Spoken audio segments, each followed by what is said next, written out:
As you found on the program, we will start with Zoe's talk. But before we start, I'd like to say a few words about Zoe's work. Correct me if I'm wrong. I actually got to know about Zoe's work through the LSE Digital Ethnography reading list, which was generously shared at the beginning of the COVID-19 pandemics, when everyone was forced to discontinue or could not begin fieldwork. So I found the reading list, which you also find on Switch Drive. I found it very helpful to think of new approaches to digital anthropology. So I got curious who has founded the collective and what work they do. So I found that Zoe is the co-founder of the LSE Digital Ethnography Collective. And besides this, she's a PhD researcher at the LSE and does research on YouTube content creators. And she has done extensive online and offline research. Furthermore, her research is situated within feminist anthropology. And what I found really interesting that Zoe has kind of an innovative approach of autoethnography. So, she has also become a YouTuber and has produced several YouTube videos. I'd also recommend to watch. They're really interesting and nice and funny sometimes. And so additionally, Zoe is very active in the field of digital research in general. For example, she's a graduate student representative in the Association of Internet Researchers, or also the managing editor of the ICA journal, Communication, Culture and Critique. Furthermore, Zoe is also often interviewed as a YouTube and social media expert. So it's very wonderful having you here, and I'm very curious to learn more about your experiences in the course of the workshop. Thank you very much for having me. I'm really happy to be here. Can everyone see my slides? Yeah, cool. Okay.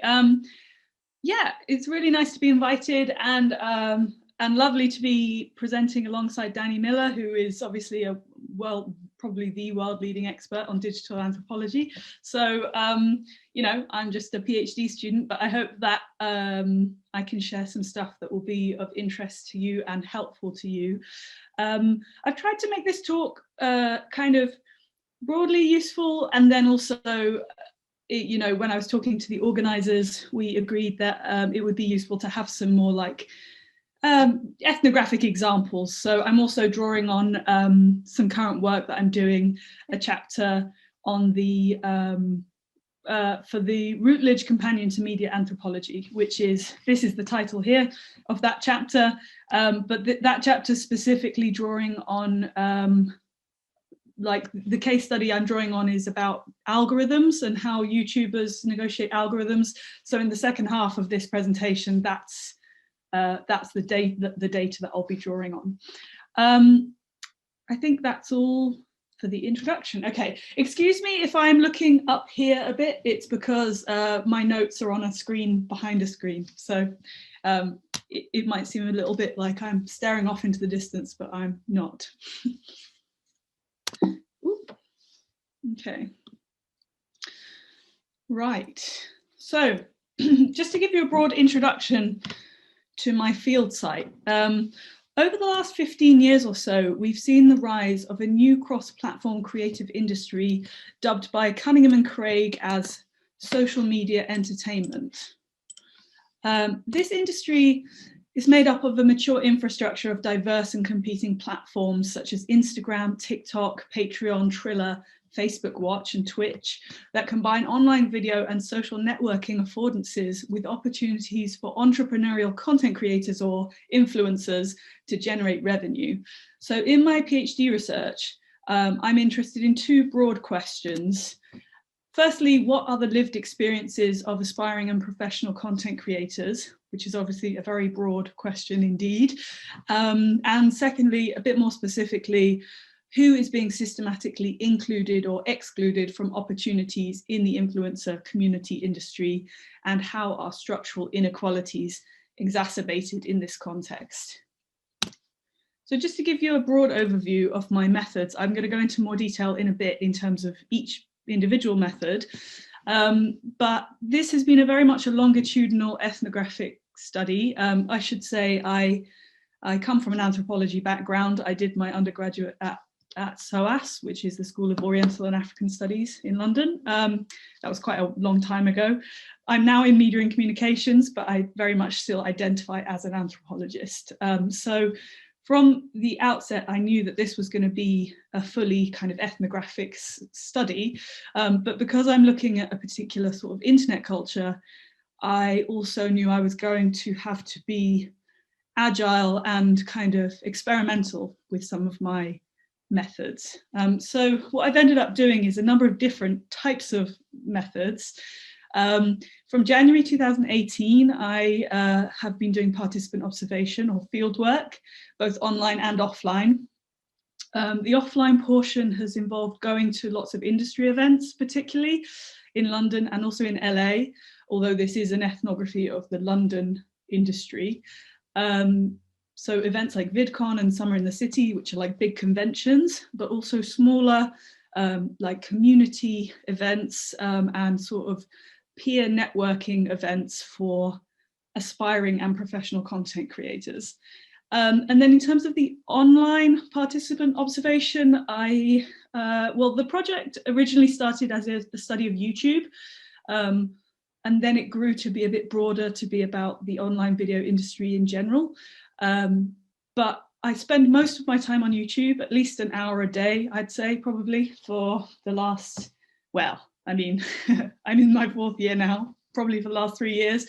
But then I also follow content creators across the different platforms that they work on. So platforms such as Twitter and Instagram and Facebook, all those platforms that I mentioned in the first slide, basically observing what they do for their work, how they interact with one another and audiences, observing things like what kinds of content is trending, different kind of norms and conventions and practices, basically. And then from June 2018, for a year, I formally became a YouTuber, as Nicole mentioned. This was the autoethnographic portion of my research, and I'll talk more about it in a bit, but the point of that was to kind of, I felt that it was necessary in order to do proper participant observation in terms of the lived experiences of content creators, to be a content creator myself. And it became a bit meta because my channel, it was basically, I ended up deciding to make content about my PhD. So it was part of my research, and I was writing regular field notes about the experience of being a content creator, but I was also sharing my field trips. So I vlogged my field work, and I also had some different sub-series where I would interview other internet researchers and YouTube experts. So yeah, it was quite a meta aspect of the method, but I'll talk more about that in a bit. And then from September 2018, I have also conducted 30 interviews with content creators, as broadly as possible in terms of the different types of creators I spoke to. So that covered lots of different genres, including things like lifestyle and beauty, travel, gaming, like film reviews, all sorts of different things. Also in terms of like levels of professionalism. So the smallest creator I interviewed had 1 subscriber, who was me, and the largest had 2.5 million, who was a very well-known creator. And then also, because this project is situated as a sort of intersectional feminist research project, I wanted to have as broad a range as possible in terms of like identity markers such as race, class and gender, so that I could think about how that might be interacting with people's experiences working in this industry as well. Oops. Yeah. Okay, just a quick note about data collection and analysis, although this is not really the focus of this talk. I used NVivo for my data collection and analysis. You can see that here. This is just a screenshot of what you can see on the left is my different kind of types of data, and then to the right of that, some of my nodes or codes, and some field notes and stuff. But there are lots of different software packages you can use, or you can just do it the old-fashioned way and print off your field notes and highlight things. And I know lots of people who still like to do it like that as well. But I found NVivo to be especially good for digital ethnographic research because it allows me to collect lots of different types of data, all in one program. So in here, I've got my interview transcripts, field notes, screenshots from YouTube and other platforms. I noticed on the questionnaire that some of you guys filled in, I was reading through that earlier, and some of the comments or questions referred to how do you collect and analyze data. So this is how I did it.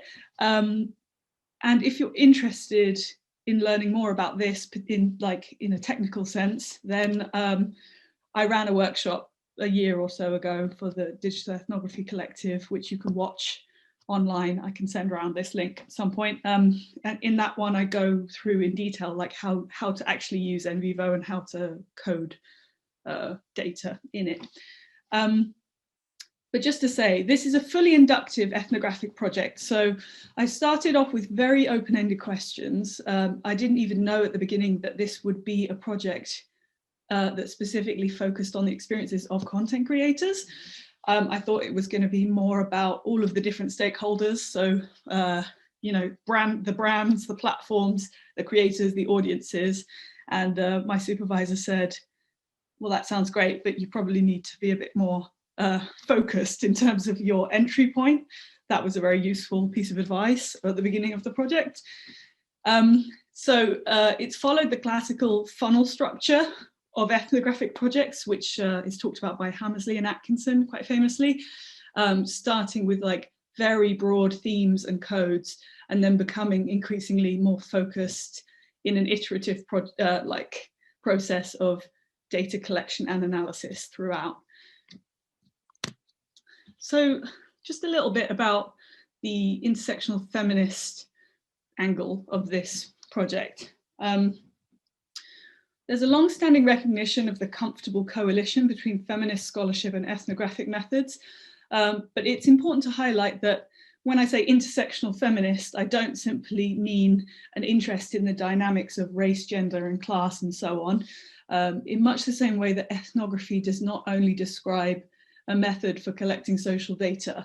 These labels also encompass an epistemological orientation towards the construction of knowledge itself, against a positivist understanding of the world, a critical sensibility towards questions of power and inequality, and an ethical orientation towards the relationship between researcher and participant. But historically, ethnography has had an uneasy relationship with approaches that impose top-down theoretical frameworks for understanding culture, the most fundamental tenet of ethnographic knowledge production being that it should always be built empirically from the ground up. Ethnography embraces complexity and multiplicity instead of striving for bounded and coherent conceptualizations of culture. But for critical scholars such as myself, who are interested in questions of social justice and inequality, the ambiguity of ethnography can sometimes seem like an impediment. If we want to enact positive change as researchers of digital technologies, some argue that it's preferable to adopt theoretical and methodological approaches that present powerful and unambivalent critiques of macrostructural asymmetries of power. But I and other people who use ethnographic methods believe that it's first in studying how power operates in everyday life and then working our way out towards critiques of macro power structures that social researchers can form the most nuanced and ultimately useful critical arguments. So, as Nick Seaver puts it in a piece that I suppose might have been sent round or will be sent round, which is about the ethnographic study of algorithms. Ethnographic methods are well suited to the concerns that tend to occupy critical scholars. Ethnography roots these concerns in empirical soil, resisting arguments that threaten to wash away ordinary experience in a flood of abstraction. But the challenge of conducting a feminist ethnography is in balancing pre-existing theoretical frameworks with the messiness of lived realities. And in my attempt to do that, I found Clifford Geertz's framework of uniting experience near and experience distance conceptualizations of culture really helpful. This is from a really famous piece that I can also send around, but it has "From the Native's Point of View" in the title, on the anthropological understanding of culture. I think that's the full title, but I can send it. It's a very famous piece. And the idea is to try and understand the world from the native's point of view, as it comes from the title, whilst at the same time stepping back far enough to make sense of it as a social theorist. So kind of balancing the near and the far. So for example, in the piece I'm currently writing about the role of algorithms in the lives of influencers, I talk about both the experience near aspects in terms of how the algorithm, as they call it, is understood, experienced, and anthropomorphized by creators themselves. But I also zoom out to talk about the experience distant kind of framework of algorithmic discrimination more broadly in the industry.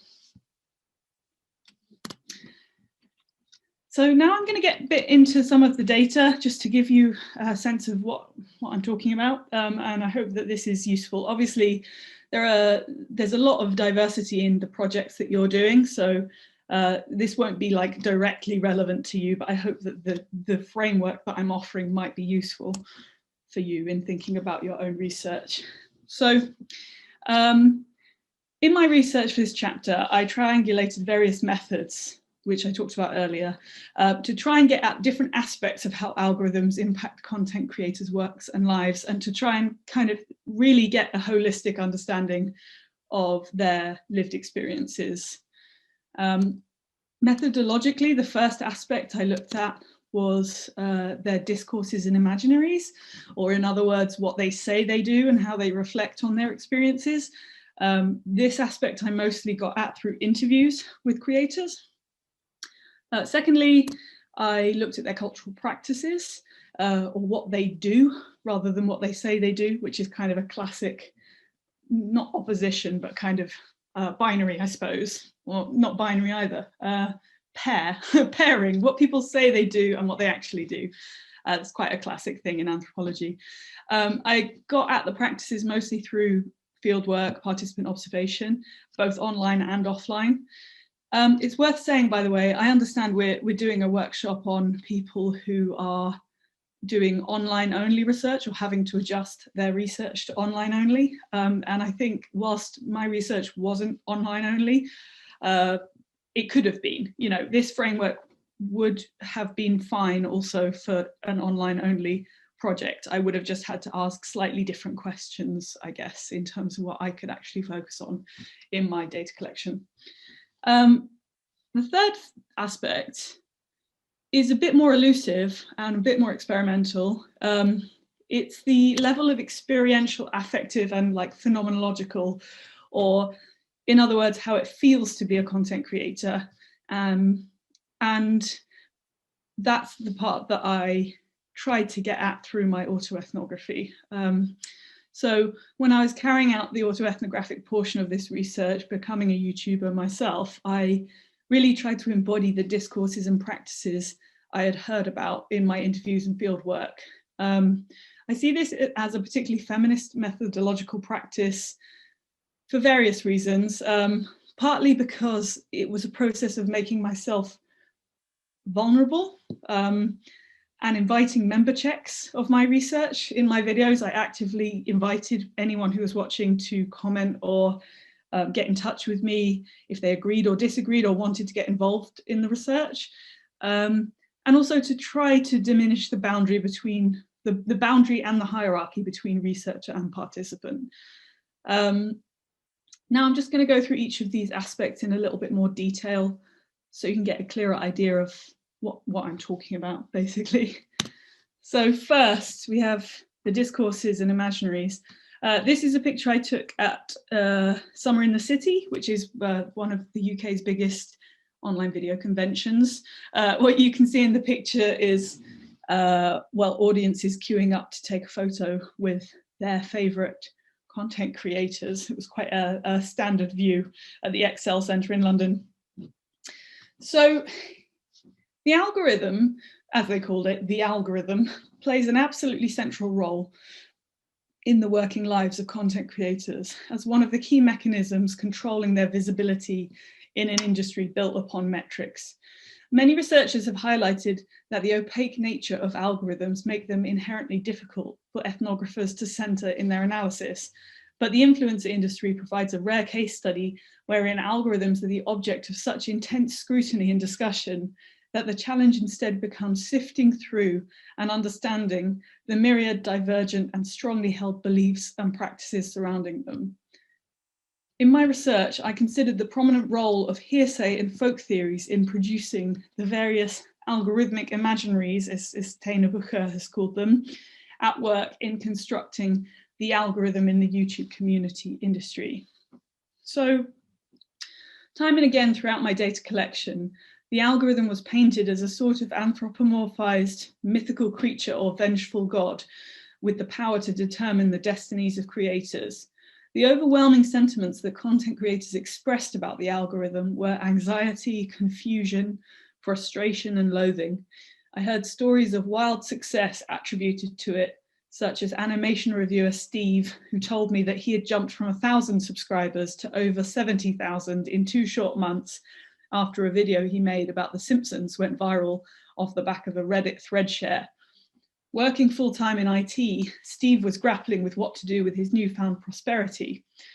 Equally, I heard many instances of catastrophic failures blamed on a pernicious algorithm, such as a major children's content creator who told me her channel had gone from receiving 500,000 views a day to almost 0 overnight as the result of changes to the YouTube recommendation of kids content in July 2019 in response to safety concerns. When content creators get together at industry and community events and online, they obsessively share hearsay and folk theories about how to game the algorithm in an attempt to navigate the uncertain career of being an influencer in a precarious and unstable labour market. As Steve put it to me vividly in our interview in August 2019, no one quite knows what the algorithm is, but everyone likes to theorize and speculate. And it's basically like, if you can picture this visually, everyone will be in a room with tinfoil hats on with conspiracy theories about, I saw that YouTube did this and that means the algorithm is working in that way. And they'll try to connect all the dots. It's like a detective film where they have post-it notes all over the board and they're connecting it with string and they think they figured it out, but then something else happens, like, uh-oh, hat's back on, now this is happening. Throughout my fieldwork and interviews, I noticed that claiming privileged access to knowledge about how the algorithm operates is enacted as a form of cultural and even economic capital, which more often than not was claimed by white men. I was in many, many rooms and events where there was a diverse array of people, but it always seemed to be the white men who would decide to educate everybody else about how the algorithm worked.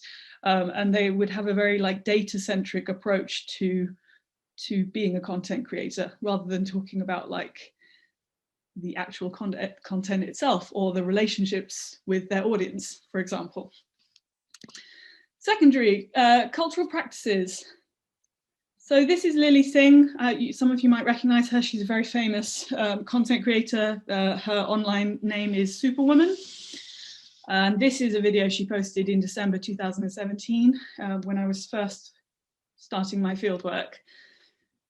So algorithmic discourses, like what I covered in the last slide, inform the practices that creators employ. And in my research, I also consider the ways in which folk theories are utilized to inform tactics or creator tactics for improving visibility. 2017 was the year of the first adpocalypse, as they called it, when YouTube tightened how it algorithmically identifies advertiser-friendly content, leading to a huge wave of videos being demonetized and deselected for recommendation to viewers. Content creators took to the platform and industry events to respond to the crisis, criticizing YouTube for being in the pockets of brands and failing to support and communicate with its creators. Many felt disempowered and angry that the algorithm was making their already precarious livelihoods even more unpredictable. As Lily says in this video here, over the past year, it has all gone to hell. There's no pattern to what's happening in essentially my business, and it's scary and it's frustrating. I don't know if people see my videos. I don't know how people see my videos. I don't know what channels are being promoted. I don't know why some channels are being promoted more than others. There's just no answers, and that's scary to me. I probably should have said earlier, I guess I thought maybe it would be obvious, but basically the viewing figures that content creators get is like directly correlated to the amount of money that they earn. So it's really important that they get good viewing figures. And the correlation is both direct and indirect. So creators earn ad revenue on actual viewing numbers on their videos, but also when they do brand deals, which is the main way that they earn money, it's based on, like, the amount that they can charge is based on their metrics, so their subscriber and viewer metrics. So it's like very important to them that they have good numbers, basically. So creators employed a variety of strategies to regain lost revenue and visibility as the result of the adpocalypse. Some modified their content to fit within the stricter advertiser-friendly guidelines, or tried to game the algorithm with more regular and trending videos, eye-catching thumbnails and clickbaity titles. Others turned to Patreon and other crowdfunding platforms, or moved away from YouTube altogether to build their profiles on other up-and-coming platforms. The adpocalypse was especially problematic for LGBTQ+ creators. At a panel called Not Suitable for Advertisers during my fieldwork at VidCon USA in 2018, creators reported videos with any reference to LGBTQ+ issues being automatically demonetized and age restricted, despite YouTube presenting itself as a champion of the queer community.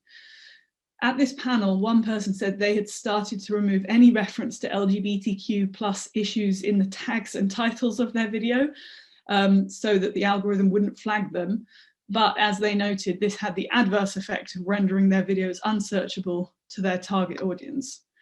As I've explored in a chapter with Sarah Benet-Weiser, who is, she's one of my supervisors, this example highlights the fact that certain identities are more easily brandable and able to merge with YouTube's market logics, whilst creators from more marginalized identities face algorithmic discrimination in the pursuit of a sustainable career in this industry.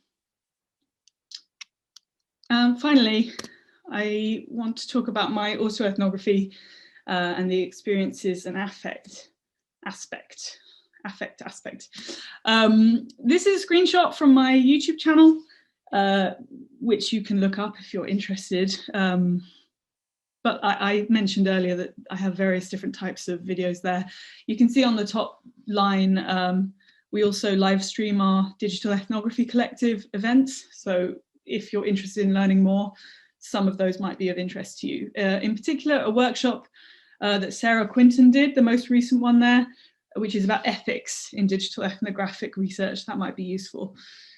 Anyway, so accessing this culture at the level of discourses and practices was fairly straightforward through the well-established methods of participant observation and interviews. However, accessing the experiential dimensions of being a professional or aspiring content creator posed a significant challenge to me as an ethnographer of internet culture. Ethnography advocates the researcher as instrument approach, meaning that the researcher is both the primary data collection instrument and the interpreter of the meaning of data. Although this methodology has a long and rich history in offline research, social media platforms as cultural field sites present novel challenges for participant observation. It's difficult to achieve co-presence in ethnographies of digital spaces, as interactions are unpredictable, ephemeral, and often private, as Chris Hine explores in that great piece that I shared. I don't know if it's been shared with you already, but it's a very useful piece for thinking about ethnography on the internet. This requires the researcher to ask what it really means to participate in these contexts. It's far easier to be a passive critical observer or lurker on social media platforms than an active participant, but this can't really be classed as participant observation in the anthropological sense. Anthropologists of digital cultures need to be agile and find new methodological tools for engaging critically within the changing social media landscape.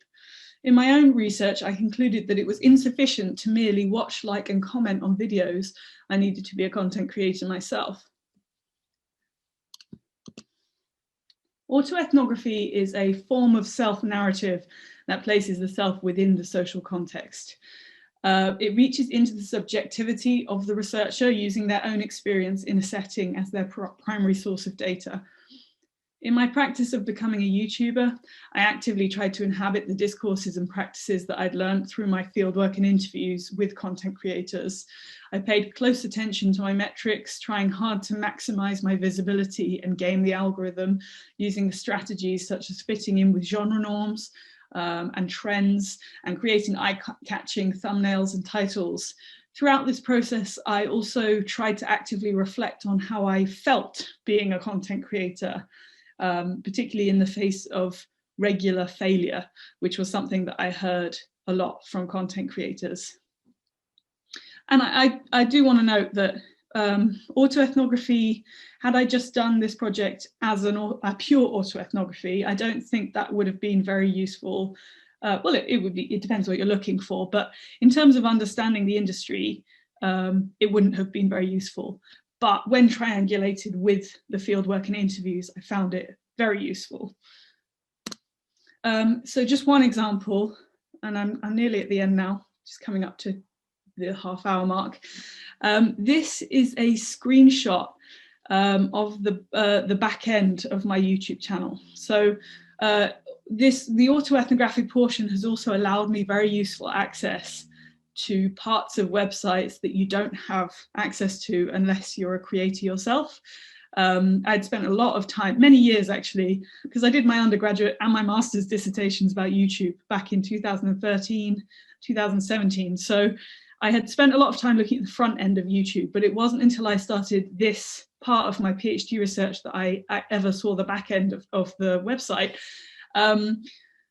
So content creators have basically access to an absolute barrage of analytics and metrics, and it's a really big part of their job to look at these metrics, kind of absorb them, and then use them to improve the numbers on their channels. So just as an example, this page is one of many different types of metrics you can access, but I thought it was an interesting one. So you can see on the graph, each of those lines is a different video. And you can see all of, at the bottom there, all of the different things you have access to. So the number of impressions, the click-through rate, the views, the average viewer duration, which is very depressing because these videos were all at least 15 minutes long, and the total watch time. And then at the top there, you can see even more detailed demographic information. So where the traffic's come from, the geography of the viewers, the viewer age, gender, revenue source. And this is actually quite creepy because when you're watching a YouTube video, you don't realize that this kind of information is being collected about you, but it is. It's all kind of based on approximations of data. And this is just one example of many, many, many different types of pages of analytic data that you can access from the back end. So whilst there is still some distance between myself as a researcher and the content creators that I am studying, when a participant tells me that the algorithm is frustrating or their job is time consuming, I can truly empathize in a way that I would not have been able to before trying to do this part of my research. As Hein puts it, in taking part for real, I experience how it feels in a visceral way that would have been hard to access in an interview or observational setting. That's all I have time for now, but I really hope this was useful, and feel free to ask me any questions that are either to do with this or anything you heard, and I hope that I'll be able to help you more. Thank you.